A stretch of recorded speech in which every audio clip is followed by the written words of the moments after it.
Projeto Memória Petrobras, depoimento de Virgílio Rodrigues, entrevistado por Eliana Santos. Rio, 26 de abril de 2005.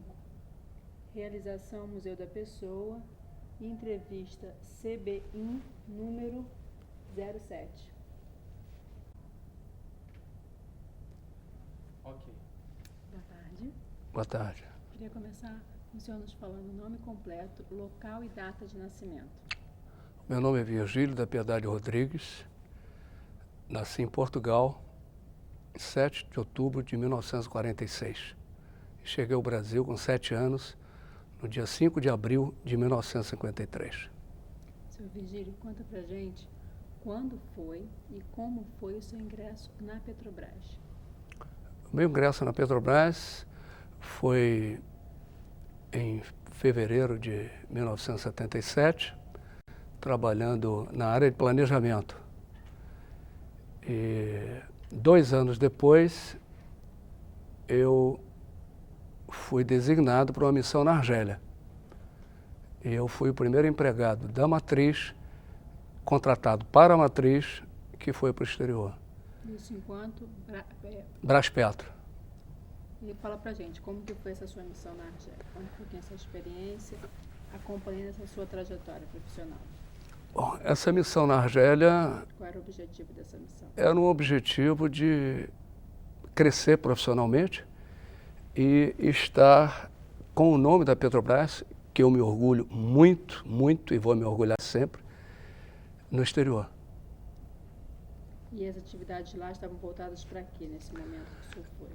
Qual era o projeto? A atividade da Argélia inicialmente foi um contrato com a Sonatrach, a estatal local, e houve uma descoberta num campo denominado Rastumbi, e eu estava na área financeira e durante uns 8 anos houve a produção normal, uma produção pequena, com a participação da Braspetro de um percentual, e depois o campo declinou e a Braspetro então assinou um segundo contrato chamado Zelfaná, e que infelizmente não deu resultado comercial. E eu, até 1986, na Argélia, eu fui algumas vezes depois de ter retornado ao Brasil após os 3 anos de residência. E então a Argélia também representa para mim um lugar, um país muito especial na minha vida. E a partir daí, o senhor voltou da Argélia e o senhor foi trabalhar com o quê? Para Bom, qual setor? Ao retornar da Argélia, eu voltei para a gerência de planejamento com o Roberto Mileu Viola, que era o gerente, e eu subordinado diretamente ao Mir Barbassa. E daí, nesse mesmo ano, ao chegar aqui em maio, houve uma missão para o Iraque. E eu então, em agosto, fui ao Iraque e lá passei 30 dias em Basra. E Que ano, perdão? 1979, agosto de 79. Depois retornei ao Brasil. Quanto tempo? Quanto tempo o senhor ficou no Iraque? Fiquei 30 dias. 30 dias. E a partir então do ano de 1980 e até 1991, eu então fiz parte de um contingente que eu me orgulho muito, e todos os anos eu visitava Argélia, Petrobras, né? Argélia, Líbia, Iraque e por 2 vezes o Iêmen, sempre na área financeira, área de planejamento, orçamento, implantação de sistemas e substituição de gerentes financeiros durante as férias. Então, e nesse intervalo até 91, eu também morei na Alemanha. Morei 2 anos na Alemanha. O senhor morou na Alemanha? Também pela Petrobras. Nesse intervalo de 77 a 91, foram 11 anos em país árabe e 2 anos na Alemanha. Era uma fábrica e residi, e é um país também muito especial. E posteriormente aos países árabes, por uma mudança de estratégia da própria empresa, que se voltou um pouco para a América do Sul, onde ainda está, eu ainda fiz viagens para Equador e Colômbia. Em 1995, eu me aposentei e ainda assim, em 1999, eu fui convidado para trabalhar na Petrobras Bolívia, onde eu fui o primeiro gerente financeiro das 2 refinarias da Petrobras no exterior. Em 95 o senhor se aposentou. Isso. E aí o senhor continuou na empresa? Não, eu saí para trabalhar no mercado até 1999, quando fui convidado para ir à Bolívia ser o gerente financeiro das 2 refinarias. Posteriormente, fiquei lá 2 anos, voltei e agora, a partir de maio do ano passado, eu retornei novamente, com muito orgulho, à Petrobras. O que mudou na sua vida depois que o senhor se aposentou? O que o senhor acha? O senhor aponta aí pra gente. Em termos de mudança pessoal, obviamente que a aposentadoria ela nos traz uma certa tranquilidade, né? Porque, em princípio, nos garante, né, uma determinada remuneração de aposentadoria, que caso haja alguma coisa, você já está coberto, né? E isso, obviamente, faz muito bem às pessoas. Pelo lado pessoal. Pelo lado profissional, eu ainda assim, eu queria continuar trabalhando. E continuo, desde que eu me aposentei no dia 1º de julho de 95, eu continuo trabalhando até hoje. Aí você poderia perguntar, então por que você se aposentou? Não é verdade? Então, na realidade, em 95, 94, começaram a haver indícios de que haveria uma mudança na Previdência Social. E eu já tinha 32 anos de contribuição. E achei, então, que eu não deveria ficar à mercê de mudanças de regras de jogo e que talvez me empurrasse muito mais para frente na aposentadoria, que eu já tinha direito naquela oportunidade. Então, a minha aposentadoria foi circunstancial, pontual, em função de possível mudança na Previdência. Não por desejo de parar de trabalhar, tanto que continuo até hoje. Conta para mim um pouquinho, senhor Virgílio. Para a gente que não entende um pouco dessa sua atividade, explica para a gente como que é a sua atividade hoje, o que o senhor faz, o que o senhor está realizando. Hoje? Hoje, conte. Bom, conforme nós já fizemos aí uma ficha cadastral, eu sou economista, né? Experiência toda na área financeira, orçamento, planejamento e, obviamente, também na gestão administrativa que fazemos lá no exterior. E com essa experiência adquirida ao longo de tantos anos de Petrobras, é que foi possível, então, o ano passado, retornar a trabalhar na Petrobras aqui no Rio de Janeiro.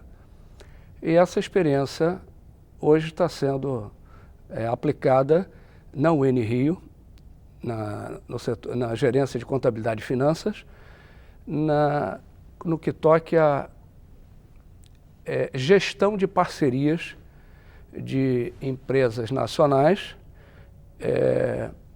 em consórcios com a Petrobras.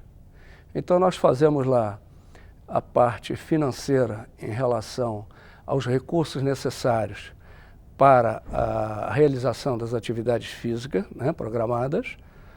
Fazemos também lá a contabilização e controles bancários e reuniões com sócios.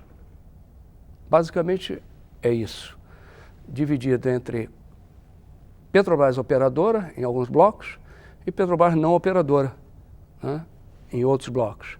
Então, se resume em gestão de parcerias. Como assim Petrobras operadora e Petrobras não operadora? Porque há blocos em que a Petrobras é quem opera o bloco, ou seja, se o consórcio, se os sócios quisessem operar um bloco, teriam que contratar um operador para perfurar, tá certo? E administrar a perfuração e a execução do programa. E acharam por bem que a Petrobras era a melhor parceira também para atuar como operadora. Então a Petrobras ali, além de parceira, também é a empresa que opera o bloco, entende? E onde a Petrobras não é operadora, é onde ela apenas entra com os recursos que o outro operador solicita para a realização do programa físico. Então, de um lado, ela é operadora, é responsável técnica pela operação, e na outra, ela participa junto a uma outra empresa que é quem é responsável pela operação do bloco. Então, para esse onde ela não é operadora, ela participa com recursos à medida que são possíveis. Senhor Virgílio, queria que o senhor falasse para a gente agora como que o senhor vê, né, como que o senhor acompanhou esse processo de internacionalização da empresa. Bem, desde a época da criação da Petrobras Internacional, e ela foi criada devido basicamente aos 2 choques de petróleo, sendo inicialmente o primeiro em 1973, para que não houvesse uma dependência tão acentuada dos produtores em relação à necessidade nossa de aquisição de petróleo. A ida do Brasil, da Petrobras, foi exatamente para minimizar a dependência da compra de petróleo no exterior. E naquela oportunidade, então, criou-se a Petrobras Internacional. E com a criação da Petrobras Internacional e com o corpo técnico, até hoje, respeitabilíssimo lá fora, é um respeito muito grande ao técnico brasileiro, de uma maneira geral. Em particular da Petrobras, a Petrobras é top de tecnologia e de respeito internacional. Então, com isso, a Petrobras andou por estratégias em quase todos os países árabes. Em alguns descobriu, como no Iraque, em 1979, 2 campos gigantes, não sei se você já ouviu falar, se alguém já comentou, campo de Narahuma e Majnun, no Iraque. Esses campos, inclusive, têm uma particularidade quando foram descobertos, devido a não se divulgar de uma maneira pública a descoberta desse petróleo, a mensagem por telex foi: crioulo doido corre pelo deserto. Então, isso foi a mensagem cifrada da descoberta do petróleo.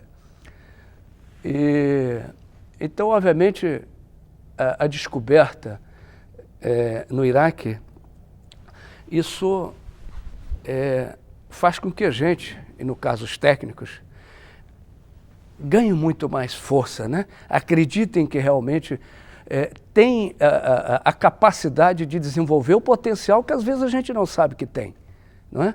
Então essa descoberta e outras também em Angola, em parceria, incentivaram, empurraram e efetivaram que a Petrobras, através inicialmente da Petrobras Internacional Braspeto, deveria permanecer no exterior. E isso trazia no seu bojo a internacionalização do próprio Brasil, né? Porque nós sabemos de histórias como é que alguns países lá fora conheciam o Brasil antigamente. É um país onde tem banana, é um país, não sei, tinha um pouco de palavras não muito corretas ao Brasil. Então isso foi permitindo que o Brasil também fosse plantando os seus conhecimentos e trocando tecnologia com algumas empresas também de primeiro mundo, né? Nós também atuamos na Noruega, com empresas ditas 7 irmãs. Então essa troca e essa posição sempre ativa e de capacidade dos nossos técnicos e dos, obviamente, administradores, foi fazendo com que a Petrobras pudesse, hoje, não ser mais uma empresa de petróleo, é uma empresa de energia. Isso foi gradativo, né? Gradativo. E isso, obviamente, fez com que não só a Petrobras, mas com o próprio Brasil, tenha hoje um respeito que não é mais um adolescente e hoje é um adulto já respeitado internacionalmente.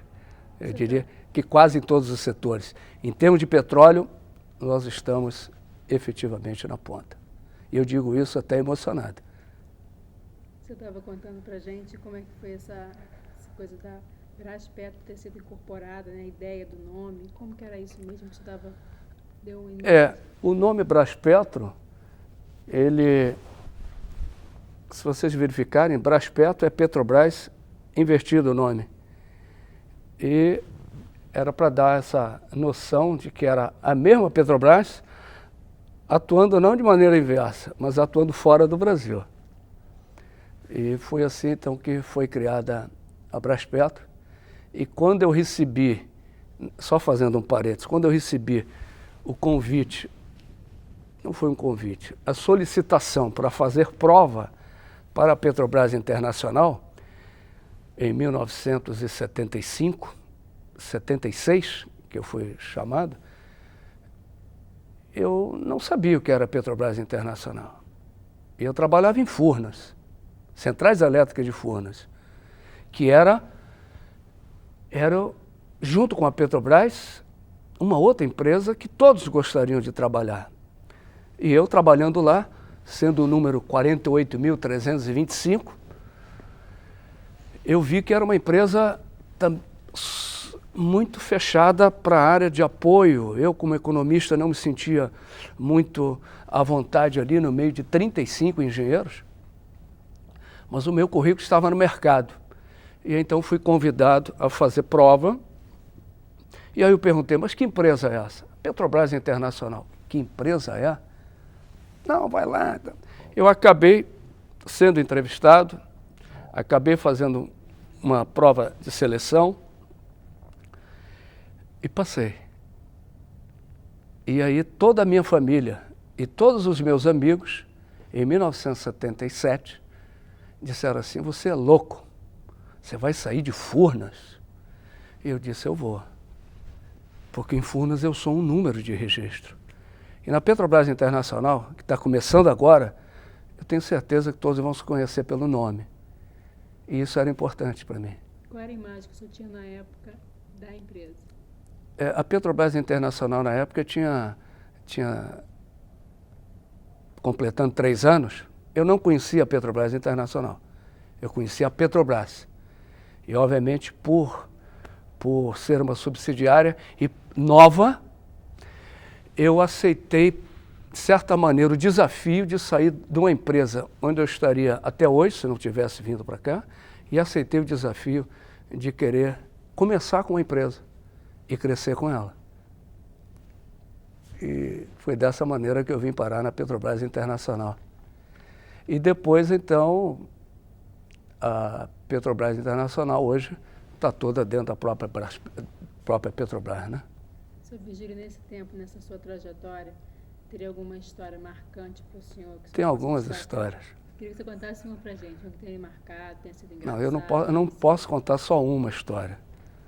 Eu vou contar pelo menos umas 3 ou 4 aí, porque, bom, primeiro que eu posso dizer também que eu conheço 3 civilizações. Conheço a nossa, conheço a muçulmana, a árabe, e conheço a alemã. Se é que eu posso dizer que é alemã, mas como eu morei lá, para mim a Alemanha também foi muito particular, porque fui para lá com os meus filhos, um com 9, o outro com 15, e lá nós vimos, e eles viram, ali é um país onde você vê na rua o que é cidadania, o que é saber o direito e respeitar o direito do próximo. Eu vivenciei isso lá e os meus filhos também isso. Tanto que o mais velho, com 17 anos depois, disse, pai, quando eu me formar eu gostaria de vir fazer um curso na Alemanha, porque aqui é um país sério. Obviamente tem lá seus problemas, mas saltou aos olhos para mim ter essa vivência na Alemanha. Tá? Mas, de toda maneira, a Alemanha foi um trabalho muito duro, muito duro.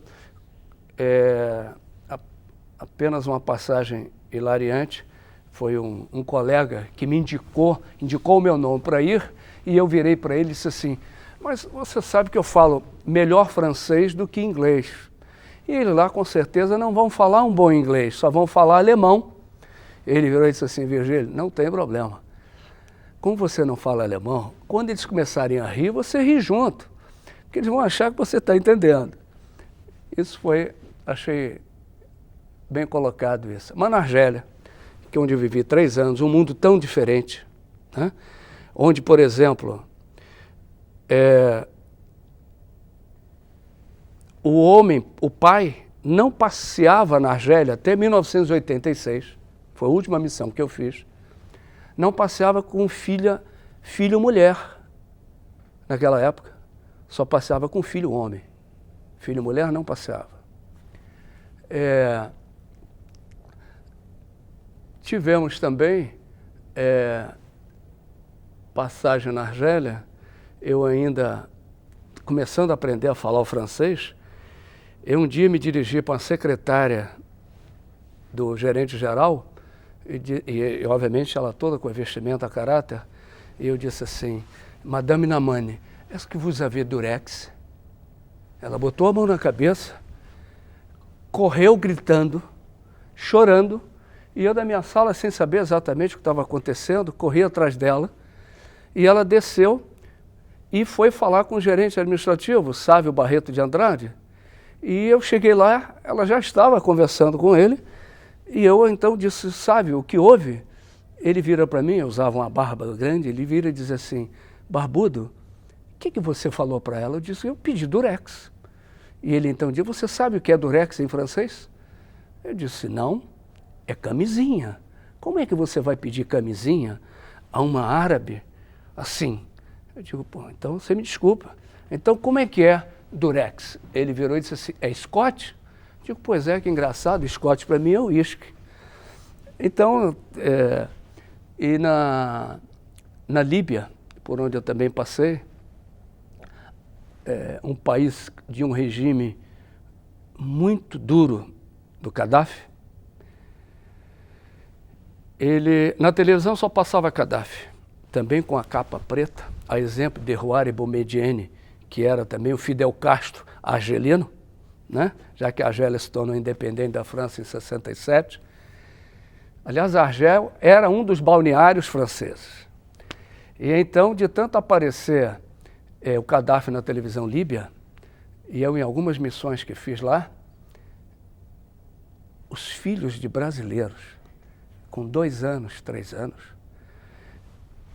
pegavam um lápis, enfiavam num pedaço de papel e ficavam gritando em casa, Gaddafi, Gaddafi, Gaddafi, tal a massificação que isso trazia para as crianças. Posso voltar à Argélia? Na Argélia, que depois da independência, os nômades, também chamados homens azuis, os homens azuis do deserto argelino são homens bem negros, de feições brancas, porque na realidade são brancos, mas de viverem a vida toda no deserto, eles não chegam a ser negros, chegam quase que a ser azuis, e por isso eles eram chamados de os homens azuis. E quando a Argélia se tornou independente, toda a população que vivia na periferia e no deserto foi para Argel. E em chegando a Argel, que eram aqueles prédios maravilhosos com arquitetura francesa, umas portas lindas, uns mármores maravilhosos, para aqueles nômades que andavam em camelos. Era tudo novidade.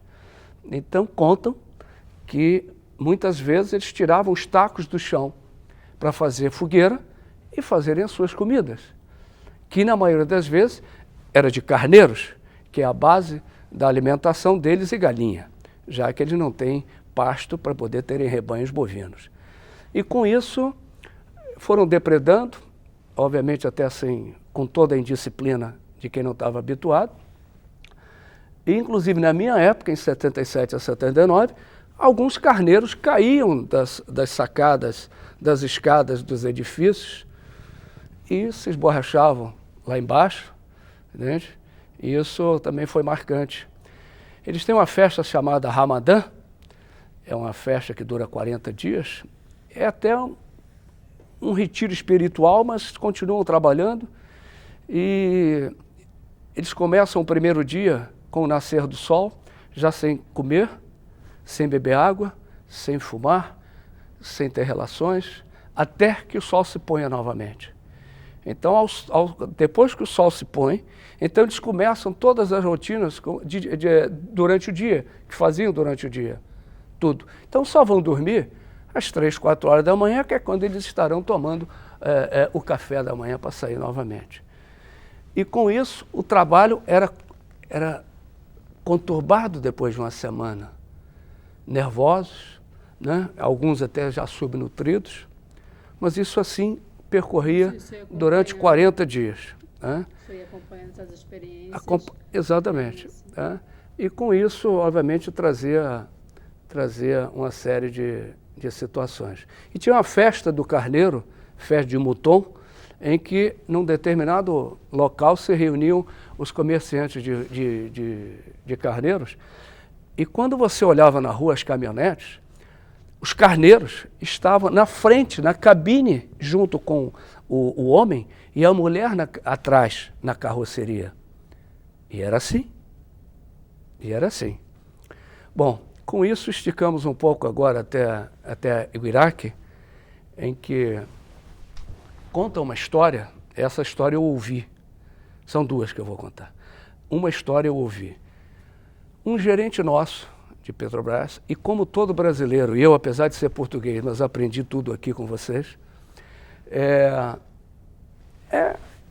muito comunicativo, né? E numa reunião envolvendo brasileiros em base, que chegaram a morar 49 famílias, e numa reunião social em que havia alguns iraquianos, e dizem que um deles era um sheik, havia um brasileiro, talvez com a minha idade hoje, 58 anos, e que tinha uma esposa de 35 anos, bonita, e que eu conheci o casal, mas eu não estava lá quando ocorreu isso. E naquela brincadeira de um falando com o outro, contando alguma coisa, o sheik teria dito para esse brasileiro: eu troco a tua mulher por 6 camelos. Ele disse: aceito. E a história continuou. No dia seguinte, quando ele abriu a porta de casa, estavam 6 camelos em frente à casa dele, para trocar pela mulher. E aí foi complicado dizer que na realidade aquilo não era bem assim, né? E eu não sei se você me permite, posso fazer uma cola? Posso fazer uma cola?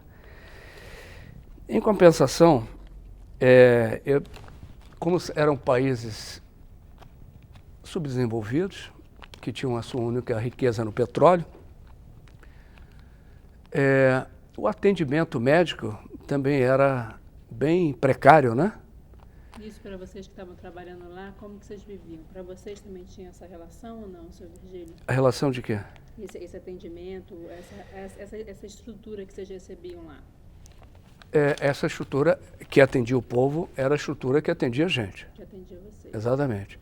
Eu queria que o senhor falasse para a gente o que o senhor acha do projeto Memória, assim, para a gente, né, caminhando com esse processo. Tá bem. Né? O que o senhor acha do projeto Memória? O que o senhor acha de ter participado com esse depoimento, senhor Virgílio?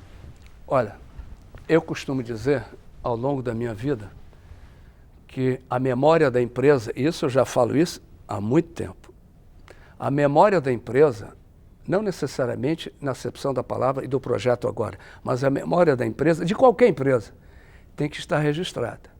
E não na cabeça das pessoas que depois vão embora e a memória da empresa vai junto. Tá certo? E eu sempre tive muito orgulho de trabalhar na Petrobras. E mesmo estando fora dela, quando havia a veiculação de matéria sobre a Petrobras, eu me emocionava, mesmo vendo e ouvindo pela televisão, me emocionava. E essa chance de ter voltado agora, efetivamente em maio do ano passado, me fez novamente é, utilizando a minha memória, o meu filme da vida, que eu já falei para você, trazer tudo aquilo que se passou na minha vida dentro da Petrobras. E quando eu vim aqui, o Edizio, já que eu trabalho lá no Moraes e Silva, no Ouro Negro, se não fosse direto, e era difícil isso acontecer, para a sala, a gente acaba encontrando com a própria memória da empresa, que são os ex-colegas, que também fazem parte da nossa vida, né? Então, isso eu diria hoje que esse projeto Memória, ele é a vida de cada um, né? E é a vida da empresa, de quem eu acho que todos nós devemos ter muito orgulho. Vocês estão de parabéns. O que você achou de ter participado? Gostou? Ontem, quando a Sheila Santana me telefonou, eu fiquei emocionado. Pelo fato da lembrança, para falar da minha vida na Petrobras, que se mistura, não é? E eu posso dizer para você que, eu digo isso também para os amigos, que depois de um certo tempo de Petrobras, nas nossas veias corre petróleo. Então, Anastácio Virgílio, por conta do tempo, a gente tem que encerrar. Tá bem? Eu queria agradecer muito a entrevista. Obrigada. Eu agradeço a você a oportunidade e fico gratificado com isso. Obrigada. Obrigado.